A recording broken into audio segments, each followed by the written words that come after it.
Só para fazer essa recapitulação, cumpre apontar o seguinte: a ordem de prisão a Bolsonaro, prisão preventiva que foi efetuada antes das 7 horas da manhã do sábado, dia 22, ela partiu de um pedido feito no dia 21, na sexta-feira.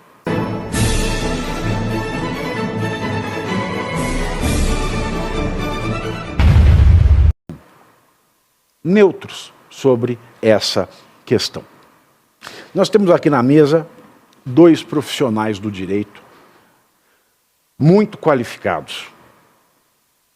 Um, Cláudio Caivano, tem as suas ideologias políticas à direita e o Felipe Monteiro tem suas ideologias políticas à esquerda.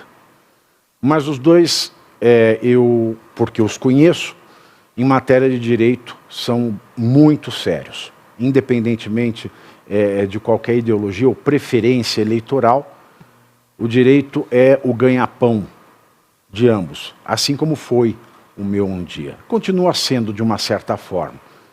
Hoje, na verdade, é um perde-pão, né, para falar bem da verdade.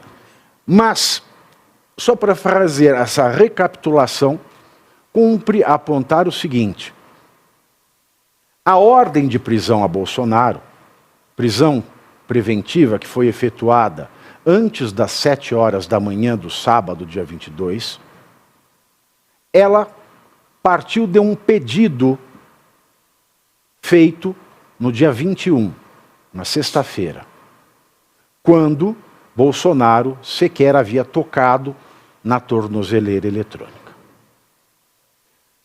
O motivo do pedido da prisão domiciliar, que nós não sabemos quem fez.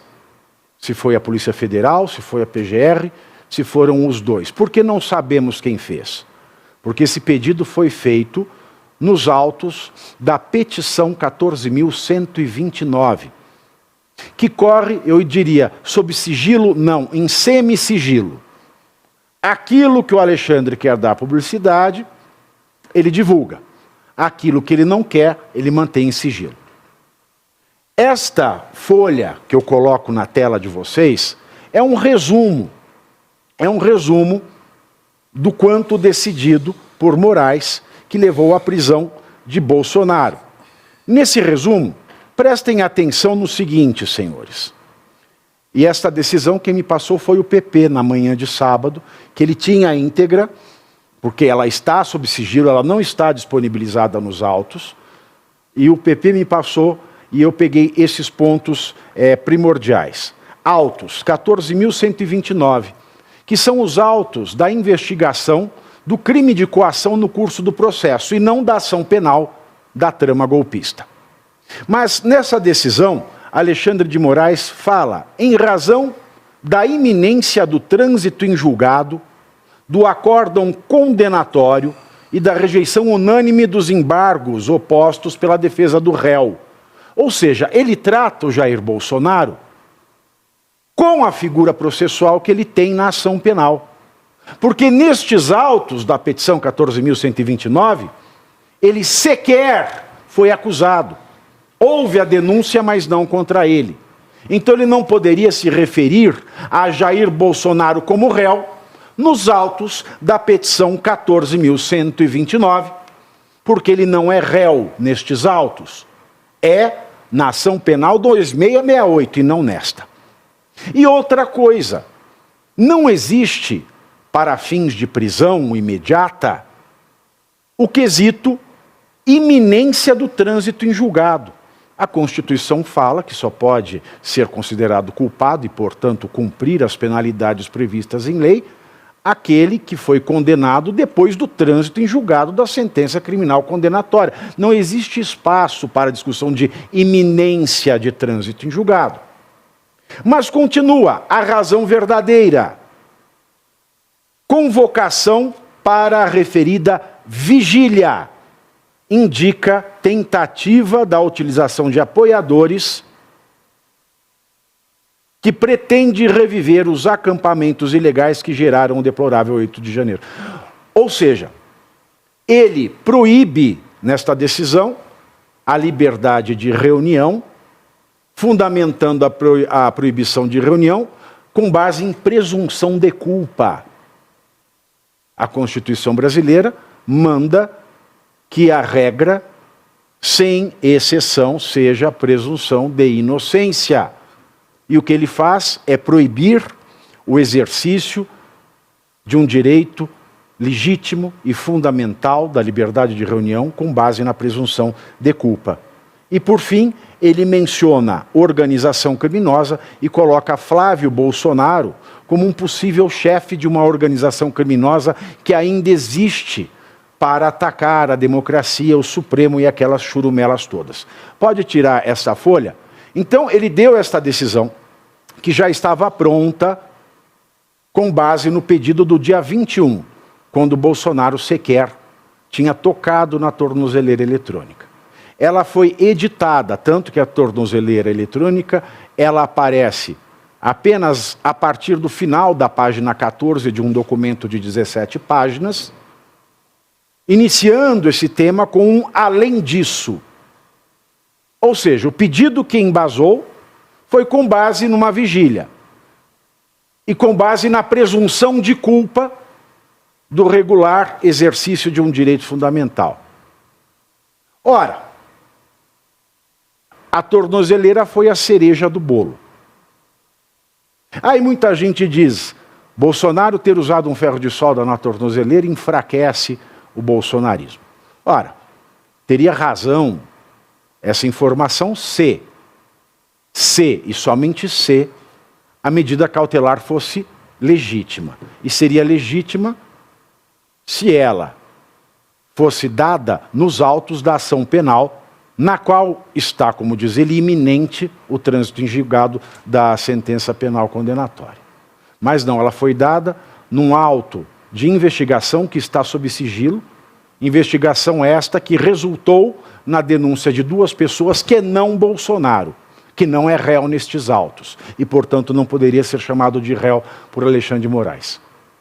Mesmo assim, mesmo se ele fosse denunciado, a tornozeleira, ela tem uma redundância, que no caso do Bolsonaro ele usa a tornozeleira e ainda tem agentes armados da Polícia Federal fazendo escolta da sua casa. Portanto, não existe por onde se olhe, não há ângulo que se analise que justifique essa tomada de decisão. E digo mais, senhores. Como é que Flávio Dino e Alexandre de Moraes dizem que o réu, ele é... Olha a ginástica que eles tentam fazer. Um tentador, não, porque tentador é de tentação. É um sujeito que tenta fugir com contumácia. É um fujão contumaz. Onde é que está a primeira fuga? E a segunda? Para ele ser contumaz, ele tem que fugir várias vezes.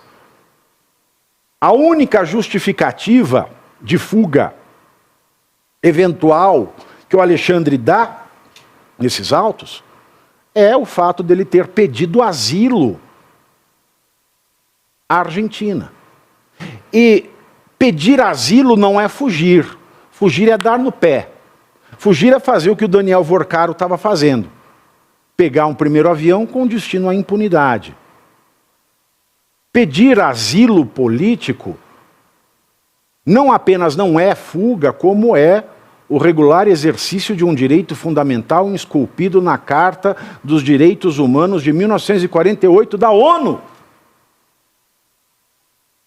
Dizer que pedir asilo é fuga é criminalizar um direito fundamental reconhecido pela ONU como direito humano desde 1948. E depois disso não há nenhuma outra tentativa. Dizer que de carro se chega à embaixada em 15 minutos, presumir culpa a pessoas que vão fazer uma vigília de oração, isso é tudo muito absurdo. E o que é mais desgraçado, não digo nem engraçado, porque é desgraçado para um Estado que se diz de direito, é o seguinte, PP.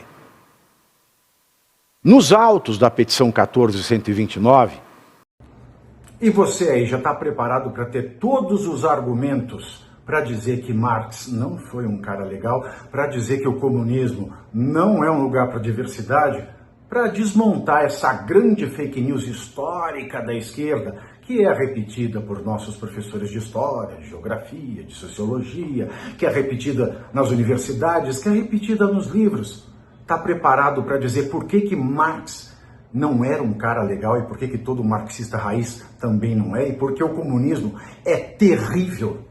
Você já leu Nos Anais de Marx? Pois é, aqui nesse livro você vai encontrar tudo o que você precisa saber para responder aquele sabichão que diz que Marx é um cara legal, pois não é. Leia agora Nos Anais de Marx, a trolha do comunismo transviado para encaçapar idiotes. À venda em todas as livrarias do Brasil, pelo site ou nas lojas físicas. Não deixe de ler.